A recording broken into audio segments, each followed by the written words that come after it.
কুষ্টিয়ায় doctor সেজে অভিনব প্রতারণার ফাঁদ পেতেছেন ইব্রাহিম খলিলুল্লাহ। কুমারখালীতে ভুয়া সিল প্যাড ব্যবহার করে ৩ বছর ধরে দিচ্ছেন চিকিৎসা। মাত্র ৩ মাসের আরএমপি প্রশিক্ষণ, আর তাতেই নামের আগে লিখছেন ডাক্তার।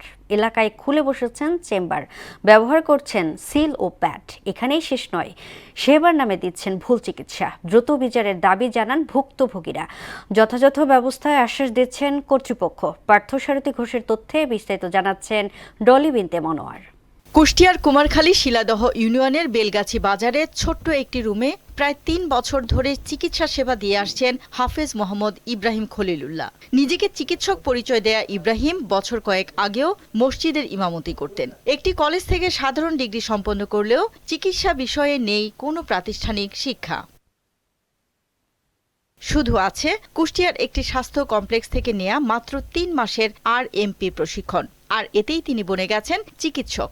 তার দেয়া ভুল চিকিৎসায় অন্তত ১০ শিশুর জীবন এখন বিপন্নের পথে। চুলকানিজনিত সমস্যায় দেয়া ইঞ্জেকশনে তসলিমা নামের এক ভুক্তভোগী নারীর ৪ সন্তানের শরীরে বাসা বেঁধেছে নানা ধরনের জটিল রোগ। চিকিৎসা করার পরে যে 4টা বাচ্চারই খাওয়া দাওয়া বন্ধ, খালি শুধু বমি করে, সব ফুলে যাচ্ছে, মোম বাড়াচ্ছে, মুখি মানেন, আর এইসব যে জায়গায় ওষুধ ভরা যায় আপনার সব দাগ হয়ে যায় সাদা।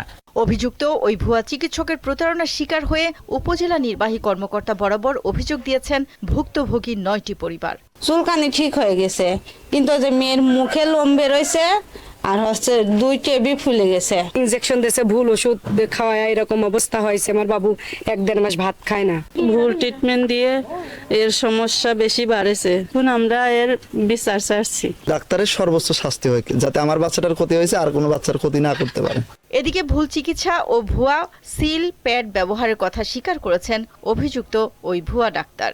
আমি ডাক্তার না ভাই, এটা আসলে ছাপানোর সময় ভুল করা হয়েছে। আমি আসলে পল্লী চিকিৎসক একজন, আমার যদি হয় তাহলে অন্যায় হয়েছে। সুনির্দিষ্ট অভিযোগের ভিত্তিতে ব্যবস্থা নেওয়ার আশ্বাস দিয়েছে কর্তৃপক্ষ।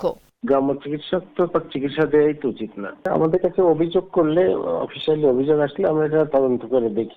আমার কাছে এখন পর্যন্ত লিখিত কোনো অভিযোগ আমি পাইনি, কিন্তু যদি পেয়ে থাকি এবং যদি দেখি যে আসলে কোনো শিশুর জীবন এরকম সংকটাপন্ন অবস্থায় আছে, আমরা অবশ্যই ব্যবস্থা নেব।